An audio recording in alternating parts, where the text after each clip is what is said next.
Good evening and salutations, my B&B fans. Let's start off with RJ and Eric. Now, for me, I haven't really been watching the show that long when it comes towards Eric, aka John Cook, but there's something that's always great whenever I get to sit there and see a scene with him. It's like watching Santa Claus. Whenever he's on, there's just something that's just very magical about that guy, right? And I know in soap operas that, especially with this one, when usually they have like a third act, there's always like a fluffer, a filler, or whatever, right? And normally, I'm not a huge fan of them. John Cook is kind of the exception.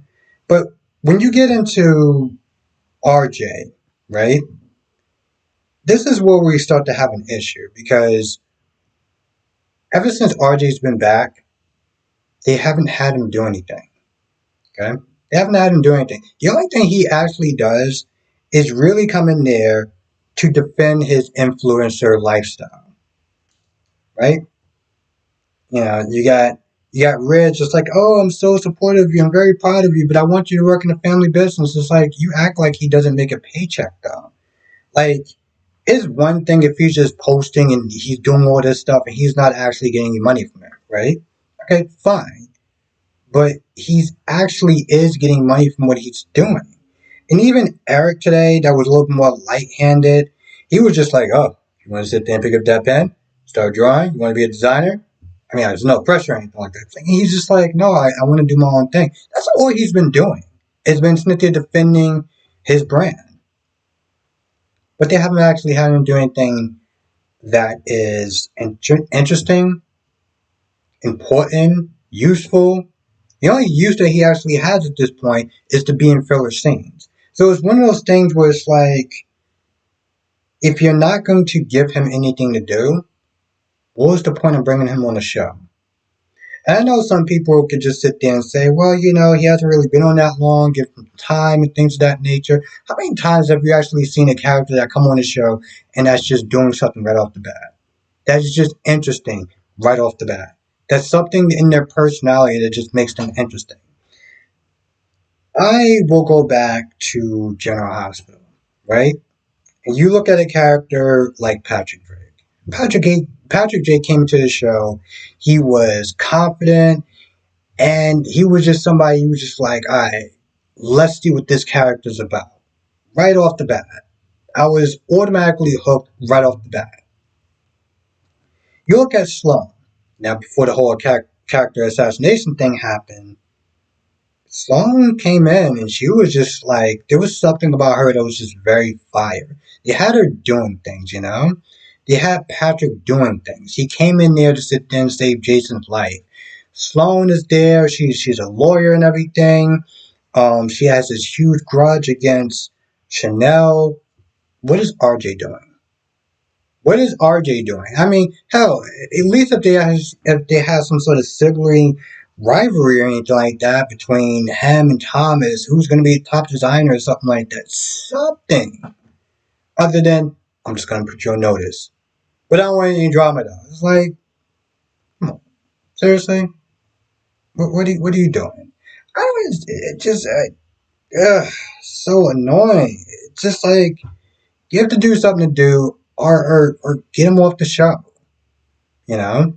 And yes, I'm a man that normally doesn't have patience, but come on. This is ridiculous. Now, the rest of this scene is just this plain scene where you have everyone that's just kind of just packed in this plane like sardine cans.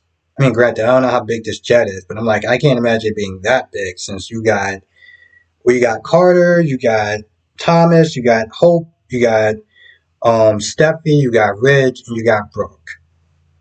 All packed up into one, having these cross conversations. And they don't really go anywhere. Um, you pretty much got Steffi that puts Hope on notice, right? My brother's doing well. I don't need you messing it up with your confusing feelings or any of that crap. Okay, just we don't need that. He don't need that. This trip is too much to everyone. We don't need that. You got what else you got? You got Carter. That's just being there to be there at this point. Um, oh, also Eric. What Eric pretty much did was talk about how he's a fan of Brooke and Ridge. I'm like, okay, that's cool. Um, Now, the only thing that really happened that was exciting, and I think at this point everybody knows that, is every single time that Thomas touches Hope, she goes into this fantasy land of Skinemax, okay?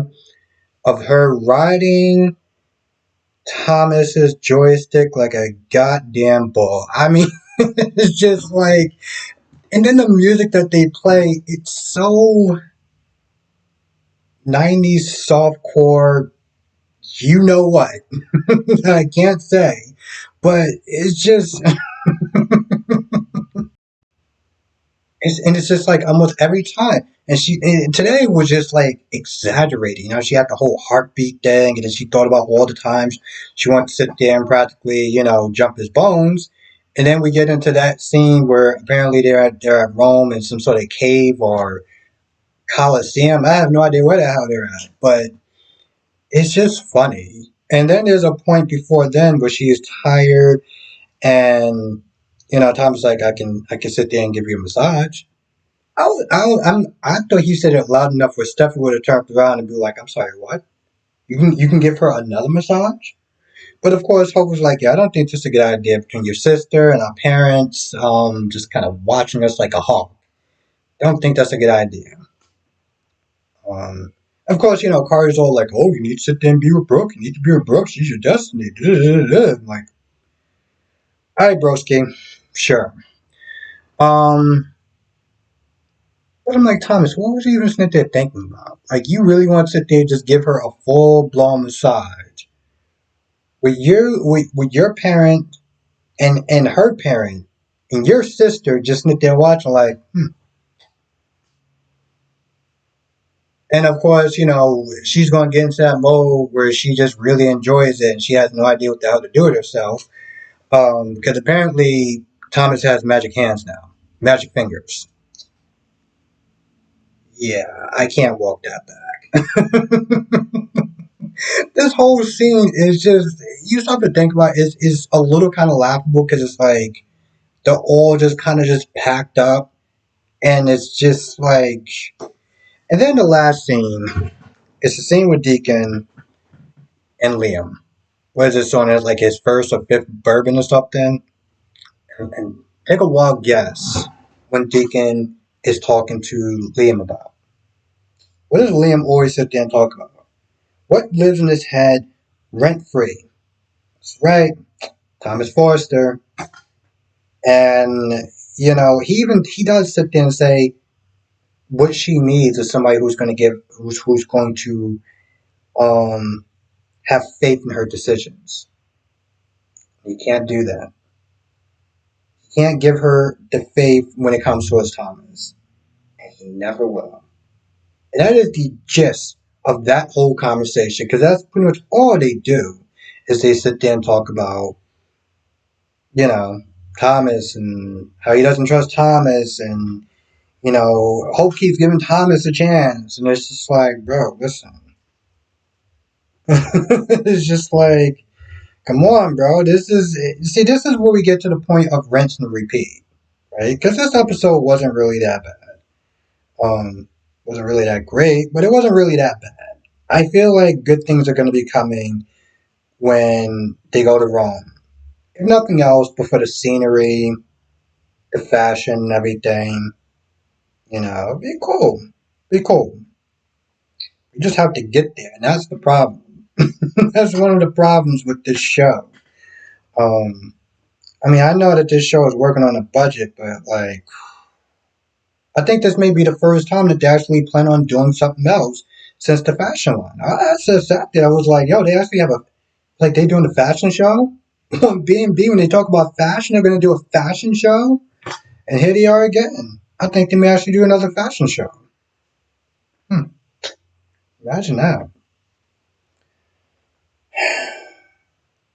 I know certain things you gotta sit there and cut, things in the budget, things where it's like, this is where, to some extent, people sit there and talk about the writing of the show and how the writing needs to be better and, they need to sit there and write these characters doing something else, right?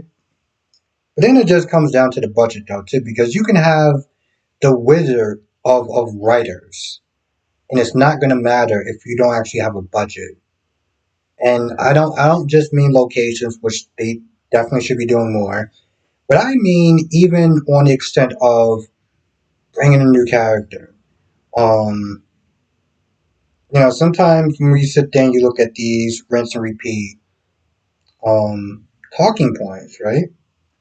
And sometimes these characters may just shoot the same scene in like one day. And this is some of the reasons why a lot of the dialogue is just the same, or it feels like it's the same because it's like may not be able to. There's just a lot of budget issues. Okay, I can talk about that all day, but it just kind of sucks, and it's impressive that this show has lasted as long as it did, as long as it is, and you have other shows that one can argue may actually be a little bit more better that don't last, you know. And maybe I'll do a separate video on some of the fallen shows and why they didn't really last, and just kind of do a bit of a deep dive because when you start looking at shows like Bold and the Beautiful, you're like, what? Wanting to Live didn't last as long as Bold and the Beautiful? Are you kidding me? I never watched Guiding Light. I never watched Passions. I feel like I kind of missed out on that stuff to some extent. But then you look at Days of Our Lives, and Days of Our Lives has always found ways to sit there and try to keep the show interesting, despite the budget, despite all that stuff. Um, has always tried to find a way to make the show interesting, and I think that they've done a pretty good job. And I'm not saying that they're trying to just do a bashing session on B&B, but when you have Liam's that they're talking about the same dialogue over and over again. Oh, I don't like Thomas. I don't like Thomas. I don't like Thomas. It's like it makes it difficult for everyone. It makes it difficult for fans. It makes it difficult for me because I sit there and I write my notes. I'm just like I start looking at my pages and I'm just like this is kind of the same dialogue from 2 days ago.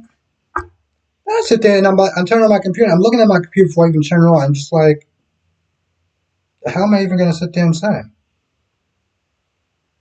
I mean, when my work starts to feel like rinse and repeat because I'm doing a review on a show that does rinse and repeat, got a problem right there.